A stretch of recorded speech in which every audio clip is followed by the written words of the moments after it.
This goes out to all of the white women and black women's comment sections demanding that they have to fucking help us now that this abortion bill is passed. First of all, let us be very clear that black women don't owe you shit. That's a slogan in the black community. It's an anthem. It's part of our jargon. And you know, in the grand scheme, it's kind of bothersome when a white woman's speaking up for black women. But here, let's just go on. I repeat, they don't owe you a fucking thing. You or me.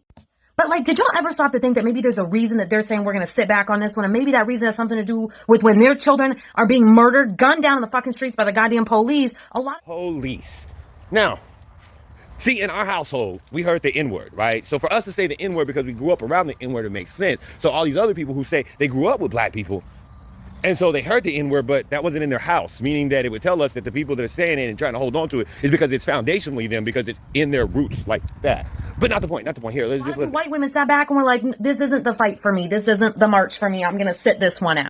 Or maybe when you decided also sit out and not be outraged at the fact that even in the year 2021, they still continue to die at a much higher fucking rate during childbirth than we do. Honestly though, how did things get here? How did we get here? How did we arrive at this point? Hey, morning, sis. White women. Here.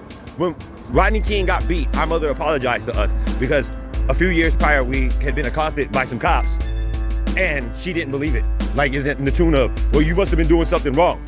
Now, with everything that's everything, and we understand George Floyd, a lot of woke white folks came and blah, blah, blah, but her age, she looked like she'd been here for a while. And, you know, it's difficult to tell with them because they age like pumpkins after Halloween, you know, but that's not the point. The point is that this is a false call to action to sisterhood, which re-solidifies sisters thinking that y'all have allies that are looking out for you. But again, we're not standing here in this world where white women all of a sudden care about black women. Because the thing is again, this type of championship to black women still calls you to arms for her cause. You understand? There's a gain in this. There's a benefit in this. And by the by, we're wholeheartedly against the abortion ban in Texas and all these other red states doing what they're doing, because Texas is going to be the foundation, the model, right? Like, people are going to be trying to mimic this. And two, those bounties are going to affect black and brown women first and second, just like that, because that's who's going to end up getting snitched on, not only by white folks but by each other too. Because 10 steps, woo, that's a lot.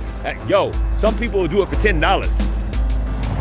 Anywho, you should know the drill by now. Like this, comment to add value, send this to your peoples, follow this account. Good talk. Glad we had it.